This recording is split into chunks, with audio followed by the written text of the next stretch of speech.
আজকে আমাদের আলোচ্য বিষয় হবে সূরাটির বাকি অংশের দার্স শেষ করা। ফসল্লি লিরব্বিকা ওয়ানহার ইন্না শানিআকা হুয়াল আবতার। কিন্তু আয়াতগুলোতে যাবার আগে কিছু বিষয় সম্পর্কে আমাদের পরিষ্কার ধারণা থাকা প্রয়োজন। প্রথমত, সাধারণভাবে বলতে গেলে বেশিরভাগ বর্ণনা মতে এই সূরা নাজিলের প্রেক্ষাপট হিসেবে অনেকগুলো ঘটনা রয়েছে, যা মোটামুটি একই রকম। এমন কোনো নিশ্চিত মতামত পাওয়া যায় না যে এই একটি ঘটনার প্রেক্ষিতে সূরাটি নাজিল হয়েছে, কিন্তু যেসব ঘটনার বর্ণনা পাওয়া যায় তার সবগুলো ঘটনা প্রায় সামঞ্জস্যপূর্ণ এবং নিশ্চিতভাবেই সব ঘটনাতেই কাফিররা নবী আলাইহিসসালাতুওয়াসসালামকে অপমান করার চেষ্টা করেছে। কিছু কিছু অবিশ্বাসী রাসূল সাল্লাল্লাহু আলাইহি ওয়াসাল্লামের কাছে এসে তাকে বিভিন্ন কটু কথা বলে যেত। আগের পর্বগুলোতে আমরা এরকম কিছু মন্তব্য সম্পর্কে জেনেছি। আজকে আমরা ইন্না শানিআকা হুয়াল আবতার আয়াতের ব্যাখ্যায় এগুলো সম্পর্কে বিস্তারিত জানব ইনশাআল্লাহ তাআলা। তবে আমরা এতটুকু বলতে পারি, এই সূরার প্রেক্ষাপট ছিল সম্পূর্ণ নেতিবাচক। এর প্রেক্ষাপটে যেসব ঘটনা ঘটেছে, নবী আলাইহিসসালাতুওয়াসসালামের জীবনে এই ঘটনাগুলো মোটেও সুখকর ছিল না। কিন্তু আল্লাহ এই নেতিবাচক ঘটনাগুলোর উত্তরে এই সূরাটি শুরু করেছেন খুবই ইতিবাচকভাবে। ইন্না আতাইনাকা আল কাউসার। আল্লাহ আযজা ওয়া জাল্লা নবী সাল্লাল্লাহু আলাইহি সাল্লামকে আল কাউসার দান করার কথা বলেছেন, যা অত্যন্ত ইতিবাচক এবং যা কাফিরদের কথার সম্পূর্ণ বিপরীত। এতে আমরা রাসূল সাল্লাল্লাহু আলাইহি সাল্লামের সিরাত এবং দাওয়াতে দ্বীনের কাজ সম্পর্কে গুরুত্বপূর্ণ একটা শিক্ষা পাই। সেটা হলো, রাসূল সাল্লাল্লাহু আলাইহি সাল্লামের জীবনে খুবই বেদনাদায়ক এবং যন্ত্রণাদায়ক কিছু ঘটনা ঘটেছে, কিন্তু আল্লাহ চান তার প্রিয় নবী সাল্লাল্লাহু আলাইহি সাল্লাম ইতিবাচক দিকে ফোকাস করুন। আপনি বরং আল্লাহ আপনাকে যা দান করেছেন সেগুলোতে মনোযোগ দিন। আল কাউসারের দিকে ফোকাস করুন, যা আল্লাহ একান্তভাবে আপনাকে দিয়েছেন। এটাই এখানে প্রথম শিক্ষা। তাছাড়া এখানে আল্লাহর একটা অনুগ্রহ রয়েছে, তিনি নেতিবাচক কথা বলার আগে ইতিবাচক কথা দিয়ে সূরাটি শুরু করেছেন। তিনি ইতিবাচক কথা দিয়ে শুরু করেছেন, ইন্না আতাইনাকা আল কাউসার, তারপর ফসল্লি লিরব্বিকা ওয়ানহার। এরপর তিনি নেতিবাচক কথা বলেছেন, ইন্না শানিআকা, অর্থাৎ আপনার শত্রু। শত্রুদের কথা একেবারে শেষে বলা হয়েছে। আবার এখানে নবী সাল্লাল্লাহু আলাইহি সাল্লামের প্রতি আল্লাহর অসীম ভালোবাসাও প্রকাশ পেয়েছে। যেমন নবী সাল্লাল্লাহু আলাইহি সাল্লামকে তারা যে কথাগুলো বলতো সেগুলো খুবই কষ্টদায়ক ছিল। তারা তার বিরুদ্ধে বিভিন্ন রকমের আপত্তিকর কথা বলতো। আপনারা জানেন, তারা তাকে পাগল বলতো। ওয়া ইয়াকুলুনা ইন্নাহু লামাজনুন, অর্থাৎ তারা বলে যে নিশ্চয়ই তিনি পাগল। ইয়াকুলুনা সাহির, তারা বলতো তিনি একজন জাদুকর। তারা তাকে মিথ্যাবাদী বলতো, সাহিরুন কাজ্জাব, অর্থাৎ একজন মিথ্যাবাদী জাদুকর। তো তারা তার বিরুদ্ধে এই ধরনের অভিযোগ করে তাকে কষ্ট দিত। কিন্তু তাদের যে কথার প্রেক্ষিতে এই সূরা নাজিল হয়েছে তা আরও অনেক বেশি কষ্টদায়ক ছিল। আগের পর্বগুলোতে সংক্ষেপে এই বিষয়ে আমরা জেনেছিলাম। এখন আমরা বিস্তারিত আলোচনা করব, কারণ এই পর্যায়ে বিষয়টি উল্লেখ করা গুরুত্বপূর্ণ। দেখুন, হাদিসে এসেছে রাসূল সাল্লাল্লাহু আলাইহি ওয়াসাল্লাম তার একজন সন্তান হারিয়েছেন, একজন পুত্র সন্তান। পরবর্তী হাদিসে আমরা তার নাম সম্পর্কে জানব। এখানে বিষয়টা ছিল তার সন্তান মারা গিয়েছে এবং চারিদিকে এই খবর ছড়িয়ে পড়েছে। আপনারা জানেন, সন্তান হারানো পিতামাতা কেমন কষ্টের ভিতর দিয়ে যান। লোকজন এসে আপনাকে সান্ত্বনা দেওয়ার চেষ্টা করে। তারা এমন কিছু কথা বলে, সমবেদনা জানায়, যা আপনাকে এই বিশাল কষ্ট সহ্য করতে কিছুটা হলেও সাহায্য করে। তাছাড়া আপনি যখন কাউকে এই কষ্টের মধ্যে যেতে দেখেন, সে যদি এমনকি আপনার শত্রুও হয়, আপনি হয়তো সেখানে গিয়ে সবার পেছনে দাঁড়িয়ে থাকবেন, কিছুই বলবেন না। কারণ যত যাই হোক, তারা তাদের সন্তান হারিয়েছে। এতটুকু মানবতা বোধ বা আন্তরিকতা সব মানুষের মধ্যে থাকে। কিন্তু যখন আবু জাহল এই সংবাদটা পেল, এবং সে কিন্তু নবী সাল্লাল্লাহু আলাইহি সাল্লামের চাচা ছিল, আপনি অন্তত আপনার পরিবারের কাছ থেকে এতটুকু আন্তরিকতা আশা করেন। যত বিরোধ সব না হয় একদিকে থাক, আর দিন শেষে তোমরা তার পরিবারেরই অংশ। কিন্তু না, তার মনে নবী সাল্লাল্লাহু আলাইহি সাল্লামের জন্য এত বেশি বিদ্বেষ ছিল যে সে চারদিকে দৌড়াতে দৌড়াতে উল্লাস করছিল, হাসতে হাসতে লোকজনকে বলছিল, বাতারা মুহাম্মাদুন, মুহাম্মাদের বংশ নিঃশেষ হয়ে গিয়েছে, তার নাম নেয়ার আর কেউ থাকবে না। অন্যভাবে বলতে গেলে, আপনার ছেলে সন্তানের মাধ্যমেই আপনার বংশধারা অব্যাহত থাকে। যেহেতু তিনি তার পুত্র সন্তান হারিয়েছেন এবং তার শুধু কন্যা সন্তানেরই অবশিষ্ট আছে, তাই ভবিষ্যতে তার নাম নেয়ার মতো আর কেউ থাকবে না। তাহলে মুহাম্মদ আমাদের জন্য অস্থায়ী একটা সমস্যা, কারণ তার বংশধারা অব্যাহত রাখার মাধ্যম হিসেবে তার কোনো ছেলে সন্তান আর নেই। তাই অচিরেই এই পৃথিবী থেকে তার নাম নিশানা মুছে যাবে। দেখুন কেমন কষ্টের পরিস্থিতিতে তারা এই ধরনের চরম অপ্রীতিকর কথাগুলো বলছে। এই কথাগুলো এত বেশি যন্ত্রণাদায়ক ছিল যে আল্লাহ আজ্জা ওয়া জাল্লা তাদের কথা কোরআনে উদ্ধৃতিও করেননি।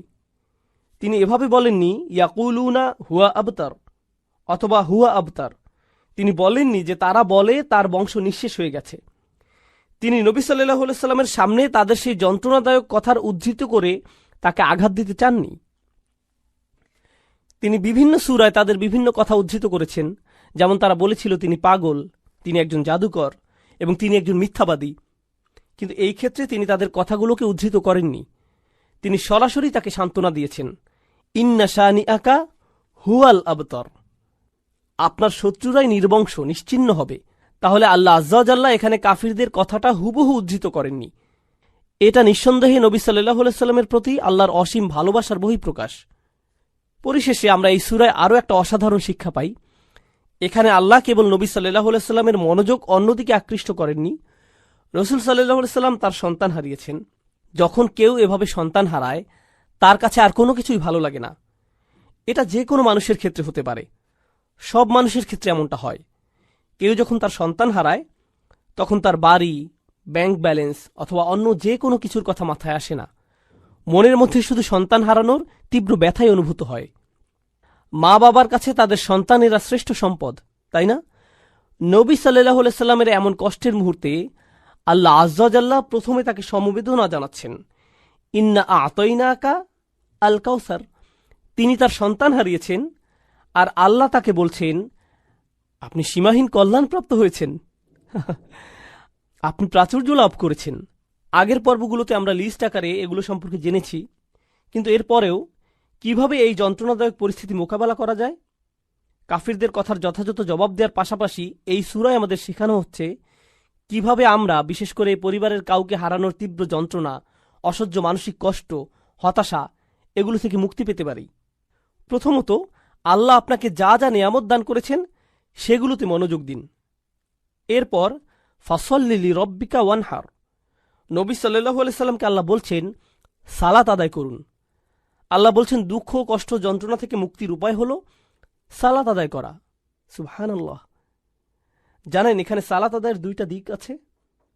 প্রথমত, শেষ আয়াতের সাথে সালাতের সম্পর্ক আছে, আবার প্রথম আয়াতের সাথেও সালাতের সম্পর্ক আছে। তাহলে মাঝখানের আয়াত ফাসল্লি লিরব্বিক হলো এই সূরার মূল আয়াত। প্রথম আয়াতে আল্লাহ নবী সাল্লাল্লাহু আলাইহি সাল্লামকে যা দান করেছেন সেই সম্পর্কে বলা হয়েছে। আর কোনো উপহার পেলে আপনার কি করা উচিত? আপনার কৃতজ্ঞতা প্রকাশ করা উচিত, এবং কৃতজ্ঞতা প্রকাশের শ্রেষ্ঠ মাধ্যম হল সালাত আদায় করা। তাহলে প্রথম আয়াতের প্রতিক্রিয়া হল ফাসল্লি লিরব্বিক। আবার দ্বিতীয়ত, তার শত্রুদের কাছে থেকে যে অসহনীয় দুঃখ কষ্ট তিনি পেয়েছেন, যাদের কথা শেষ আয়াতে বলা হয়েছে, এই কষ্টগুলো মোকাবেলা করার জন্য আপনি কি করেন? আপনি নামাজে দাঁড়িয়ে যান। তাহলে ভালো মন্দ উভয় পরিস্থিতিতে আপনার প্রতিক্রিয়া হবে নামাজ আদায় করা। সুবহানাল্লাহ। এখন চলুন নবী সাল্লাল্লাহু আলাইহি সাল্লামের সন্তানদের সম্পর্কে আমরা জানব। আন ইবনে আব্বাস রাদিয়াল্লাহু তাআলা আনহুমা কল, ইবনে আব্বাস রাদিয়াল্লাহু আনহুমা হাদিসটি বর্ণনা করেছেন, কান আকবরু ওয়ালাদি রাসূলুল্লাহ সাল্লাল্লাহু আলাইহি ওয়াসাল্লাম আল কাসিম। রাসূল সাল্লাল্লাহু আলাইহি সাল্লামের বড় সন্তানের নাম ছিল কাসিম রাদিয়াল্লাহু আনহু। সুম্মা জাইনাব, তারপর জাইনাব, সুম্মা আব্দুল্লাহ, তারপর আব্দুল্লাহ, সুম্মা উম্মু কুলসুম, সুম্মা ফাতিমা, সুম্মা রুকাইয়া, ফামাত আল কাসিম। তাহলে এখান থেকে আমরা তার সন্তানদের বয়সের ক্রমও জানতে পারি। তো প্রথম সন্তান ছিলেন কাসিম, তারপর জাইনাব, তারপর আব্দুল্লাহ, তারপর উম্মে কুলসুম, তারপর ফাতিমা, তারপর রুকাইয়া। মাক্কি যুগের শেষের দিকে কাসিম রাদিয়াল্লাহু আনহু ইন্তেকাল করেন। এরপর মাদানী যুগে আব্দুল্লাহও মারা যান। কারো কারো মতে সূরাটি কাসিম রাদিয়াল্লাহু তাআলা আনহুর মৃত্যুর প্রেক্ষাপটে নাজিল হয়, আবার অন্যদের মতে আব্দুল্লাহ রাদিয়াল্লাহু তাআলা আনহুর মৃত্যুর পরে এটি নাজিল হয়।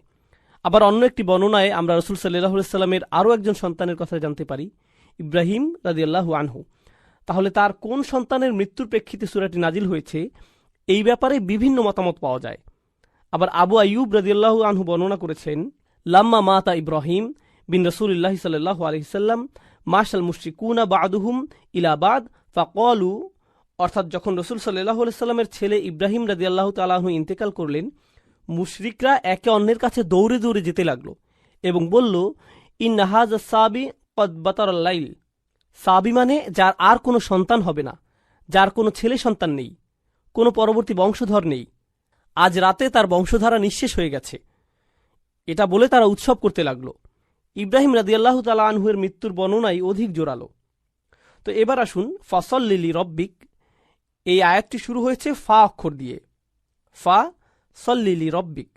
এখানে ফা সম্পর্কে ইমাম আল আলুসি বলছেন, আল ফা ফি কৌলহি তাআলা, তিনি বলছেন আল্লাহ যখন আয়াতে ফা অক্ষরটি উল্লেখ করেছেন, লিতারতিবি মা বাদাহা আলা মা কবলাহা, এই ফা অক্ষরটি এর পূর্ববর্তী বাক্যাংশের উপর গুরুত্বারোপ করে এবং এটি ফা এর পূর্ববর্তী কথার সাথে এর পরের কথাকে সম্পৃক্ত করে। ফাইন্না ইতাআ তাআলা ইয়াহু আলাইহিস সালাতু ওয়াস সালাম মা যুকিরা মিনাল আয়াতিল্লাতি লাম ইউতিহা আহাদাম মিনাল আলামিন। অর্থাৎ যেহেতু প্রথম আয়াতে বলা হয়েছে নবী সাল্লাল্লাহু আলাইহি সাল্লামকে আল্লাহ প্রাচুর্য দান করেছেন, আর তিনি তাকে যা কিছু দান করেছেন সবই অসাধারণ এবং অতুলনীয়। তাছাড়া এগুলো এমন কিছু ছিল যা তিনি এই পৃথিবীর আর কাউকে দেননি। মুস্তাওজাবুন লিল মা'মুরি বিহি আই ইস্তিজাব। এজন্য এটা রসুল সাল্লাল্লাহু আলাইহি সাল্লামের জন্য গুরুত্বপূর্ণ ছিল যে তিনি এই সীমাহীন কল্যাণ লাভের জবাবে কৃতজ্ঞতা প্রকাশ করবেন। এই অসীম নিয়ামতের জন্য সারা দিয়ে কৃতজ্ঞতা প্রকাশ করা খুবই জরুরি। আইফা দুম আলা সালাতি লিরব্বিক, অর্থাৎ রসুল সাল্লাল্লাহু আলাইহি সাল্লামকে বলা হচ্ছে, যেহেতু আপনার প্রতি অসীম অনুগ্রহ করা হয়েছে তাই আপনি নামাজে অবিচল থাকুন। দুম আলা সালাত, আল্লাহর জন্য আপনি সালাতে অবিচল থাকুন। এগুলো ইমাম আল আলুসির মন্তব্য। আপনাদের আবার একটু মনে করিয়ে দিতে চাই, এর আগের সূরা থেকে আমরা জেনেছি তারা যখন নামাজ পড়ত তারা উদাসীন থাকত, নামাজের প্রতি তারা যত্নবান ছিল না। তাছাড়া যখনই তারা নামাজ পড়ত লোক দেখানোর জন্য নামাজ পড়ত। আর এই সূরায় ঠিক এর বিপরীত বলা হচ্ছে, তোমরা কেবল তোমাদের রবের জন্য সালাত আদায় করো, ফাসল্লি লিরব্বিক। তিনি শুধু ফাসল্লি বলেননি, যদিও এর মাধ্যমে আদেশটি পরিপূর্ণ বোঝা যাচ্ছে। যেমন তিনি অন্য আয়াতে বলছেন আকিমিস সলাত, শুধু আকিমিস সলাত, কিন্তু এখানে বলছেন ফাসল্লি লিরব্বিক, আপনার রবের জন্য সালাত আদায় করুন, আপনার রবের জন্য। এর মাধ্যমে নামাজ আদায়ের উদ্দেশ্য স্পষ্ট করে বলা হচ্ছে। এখন সল্লি ফাইন্না সালাতা জামিআতু লিজামিহি আকসামুশ শুকুর, এটা খুবই গুরুত্বপূর্ণ। আল্লাহ সালাতের কথা বলেছেন, শুকরের কথা বলেননি। তিনি বলেননি ওয়া শুকর রব্বাক, তোমার রবের কৃতজ্ঞতা প্রকাশ করো, তাই না? যখন কোনো অনুগ্রহ করা হয় তখন এর জন্য কৃতজ্ঞতা প্রকাশ করা উচিত। তাহলে আমরা বুঝতে পারলাম সালাত হলো জামিআতু লি জামিই আকসামুশ শুকুর, অর্থাৎ আল্লাহর প্রতি কৃতজ্ঞতা প্রকাশের পরিপূর্ণ, সর্বোৎকৃষ্ট এবং সর্বশ্রেষ্ঠ উপায় হলো আল্লাহর জন্য সালাত আদায় করা। এজন্যই আমরা রসুল সাল্লাল্লাহু আলাইহি সাল্লামের জীবনে দেখেছি, যখন ভালো কিছু ঘটত বা কোনো ভালো খবর আসত তিনি কি করতেন? তিনি সাথে সাথে 2 রাকাত নামাজ পড়তেন। এভাবেই তিনি আল্লাহর কৃতজ্ঞতা প্রকাশ করতেন। এবং এটা আমরা আমাদের নিজেদের জীবনেও প্রয়োগ করতে পারি। যখন কোনো ভালো কিছু আমাদের জীবনে আসে, আমরা কোনো সুসংবাদ পাই, সাথে সাথে আমাদের উচিত সর্বোৎকৃষ্ট উপায়ে তার কৃতজ্ঞতা প্রকাশ করা, আল্লাহর জন্য সালাত আদায় করা।